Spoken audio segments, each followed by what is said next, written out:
I am a mom of two, and I can tell you from first-hand experience that children pick their scabs. 5 years ago, I sat at home watching a video and a documentary about an 11-year-old girl called Addie. Addie had innocently picked a scab, but 5 months later, she was a recipient of a lung transplant and was wheelchair-bound. That, I don't think I could have told you, despite my job at the time as an antibiotic pharmacist in a hospital. Listening to the story about Addie, and as a pharmacist and a mom of two, I felt an overwhelming responsibility to do more. Antimicrobials are a group of agents which inhibit or kill microorganisms. Antibiotics kill bacteria. Antivirals kill viruses. Antifungals kill fungi. You get the idea. These bacteria being resistant to these agents is a problem in the UK and abroad. And antibiotic resistance is a natural occurrence that occurs with all the microorganisms because they grow at such a fast rate. And naturally, some of them have resistance to the agents. And every time we take an antibiotic, especially when we don't need them, when we need them, it's important we take them. But you have to imagine that when you do take them, you're causing more resistant organisms to grow within your system. You can't have missed the headlines recently. Superbug to kill 10 million. Antibiotics to stop working in 12 years. Woman dies of bacteria resistant to all antibiotics. This issue of antibiotic resistance is already happening now. In the UK already, we have 5,000 deaths from infections as a direct result of infections caused by resistant organisms. And the UK AMR review, Antimicrobial Resistance Review, which is commissioned by the UK government, highlighted that 10 million people will die by 2050 if we do not act now. 10 million people worldwide. 2050 is only 32 years away. That's half the time the NHS has been in existence. 10 million. The combined population of Northern Ireland, Scotland, and Wales is 10 million. It is really important, as you can imagine, that we act now to prevent antibiotic resistance. 1 in 3 of us in this room will need an antibiotic this year.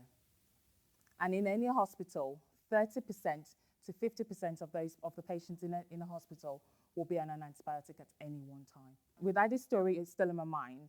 When I was asked to lead the European Antibiotic Awareness Day activities for England in 2014, I felt the need to do more. I researched what was ongoing within the UK and internationally abroad as well. What I found was that there was a focus on raising awareness, but not engagement. So what I wanted to do at that point was to increase engagement from individuals, not just healthcare professionals, but teachers, civil servants, and children and their parents. Together, we could contribute to tackling antimicrobial resistance. Through individual actions, we could do something. So over time, I researched and I put a case together to Public Health England to get approval. And I was able to get approval to start a grassroots campaign called the Antibiotic Guardian. The campaign platform is a website. And on that website, there are actions in the form of pledges. And what these actions is, it gives opportunities for individuals to commit to something that they can do, that together we can make a difference. There are pledges for healthcare professionals, there are pledges for family members, there are pledges for students, vets, and farmers. Examples of pledges for healthcare professionals could be that when they prescribe an antibiotic, they will check that it complies with the antimicrobial guidelines. Or that when they are giving an antibiotic to a patient, they will tell the patient what the antibiotic is for, how long to use it for, and how to take it. They could also commit to raising awareness using some of the Keeping Antibiotics Working campaign materials that are available. My first pledge, which I took, was a family pledge. I pledged to teach my children how to wash their hands with soap and water, singing the ABCD song. Both of them are now 9 and 6 years old, but they think twice before leaving the sink until they've got to Z. So they literally sing the ABCD song until they've got to Z. And they've passed that on to their friends as well. There was no budget to start this campaign when in 2014. There was no budget allocated. So what we had to do was to gain support, and to gain support from individuals and organizations across the country. Through networking and through colleagues at Public Health England who went beyond their day job, we were able to get endorsement from organizations such as the British Society for Antimicrobial Chemotherapy. And together, that campaign was able to start. To date, there have been 61,000 pledges registered on the Antibiotic Guardian website. There are pledges, and these are from individuals in the UK and from 100 countries across the world. The pledges have also been translated into 4 different languages through collaboration with WHO Europe and the Belgian government. I have been overwhelmed by the actions and the impact of the pledges that individuals have taken. Take, for example, Steve Morton and Sheila Snape, who have led the education of scouts and beavers all across the country, starting in West Lancashire.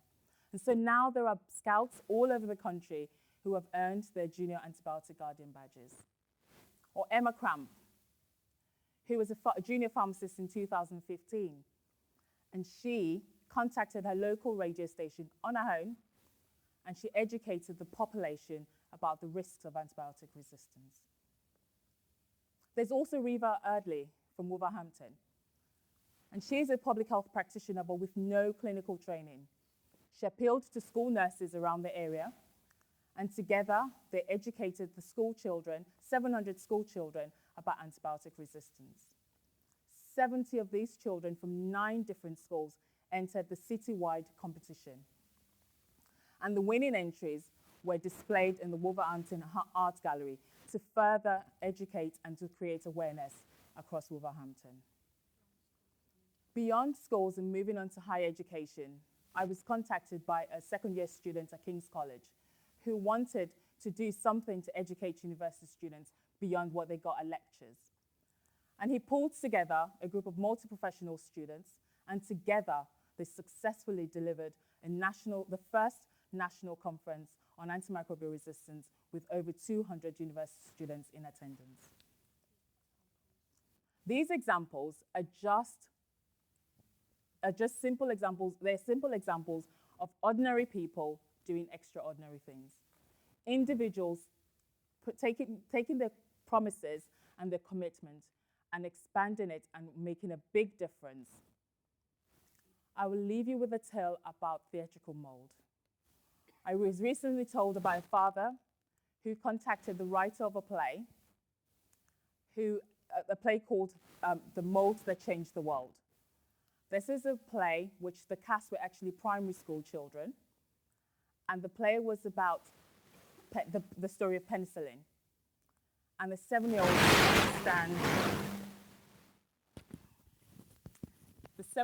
could understand what was going on through the play.